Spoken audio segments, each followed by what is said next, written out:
Quand j'ai fait cette chanson, j'ai automatiquement pensé à ma maman, donc inévitablement à la vôtre aussi. Je me souviens, je devais avoir 7-8 ans, pas plus. Nous étions en Kabylie. Elle était là, à côté de moi, en train de battre du lait qu'elle a mis dans une calebasse, vous savez, une espèce de baratte.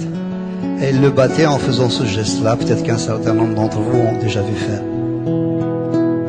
Et quand elle faisait son acte, son travail, elle rythmait aussi des mots, des idées, des chants, des soupirs.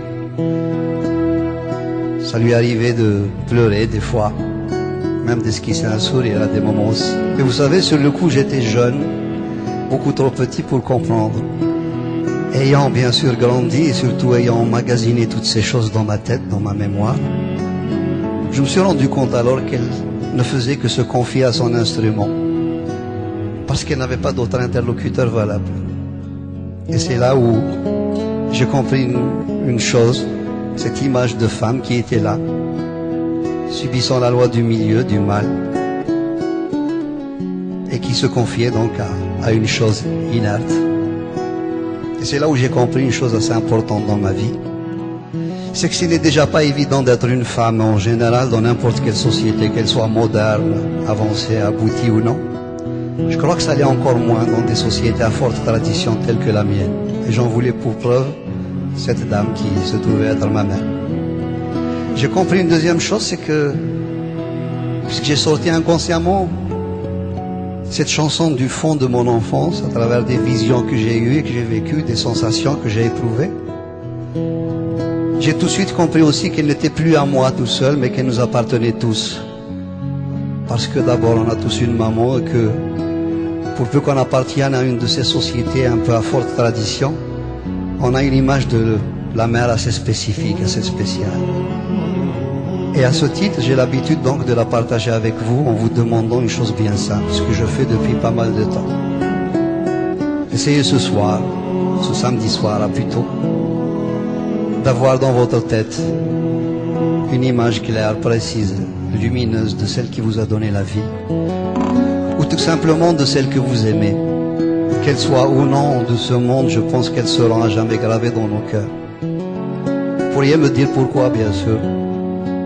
Parce que l'un de vous pourrait me dire, bon, ma maman est avec moi, on vit ensemble, il n'y a pas tellement de soucis. Quelqu'un d'autre me dira, j'ai de ces nouvelles au téléphone, on se tient en contact. Et vous savez, ce n'est pas du tout pour ça. Je vous le demande parce que je suis convaincu que vis-à-vis d'une femme en général et d'une maman en particulier, je crois que nous avons tous quelque chose à nous faire pardonner ou à tout le moins à nous reprocher. Dites pas non tout de suite. Rentrez en vous-même, Questionnez-vous et vous verrez bien. Laquelle ou lequel d'entre vous n'aura pas vu des larmes perler sur leurs joues, et surtout des larmes pour lesquelles nous avons une responsabilité plus ou moins directe, sans compter tous ces pleurs, toutes ces larmes qu'elles auront versées à notre insu, parce qu'elles n'auront pas voulu nous le montrer, soit par pudeur, soit par crainte de nous heurter, soit pour se dire, ma foi, bon, ces enfants, c'est moi qui les ai faits, si quelqu'un doit se sacrifier, autant que ce soit moi. Franchement, laquelle ou lequel d'entre nous tous aura été péché dans le tréfonds de leur cœur, le moindre de leurs frissons, la moindre de leur fragilité, et surtout cesser de voir en elles des mamans couveuses ou des mamans allaiteuses qui ne sont là que pour la reproduction, alors qu'elles peuvent aussi avoir de la place pour un cœur contrarié, des amours contrariés, un désir frustré, etc.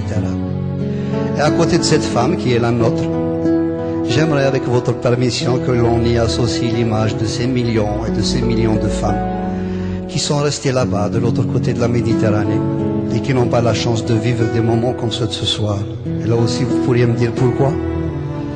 Parce que, comme nous tous, il nous arrive de rêver, et puis surtout de courir naïvement après nos rêves.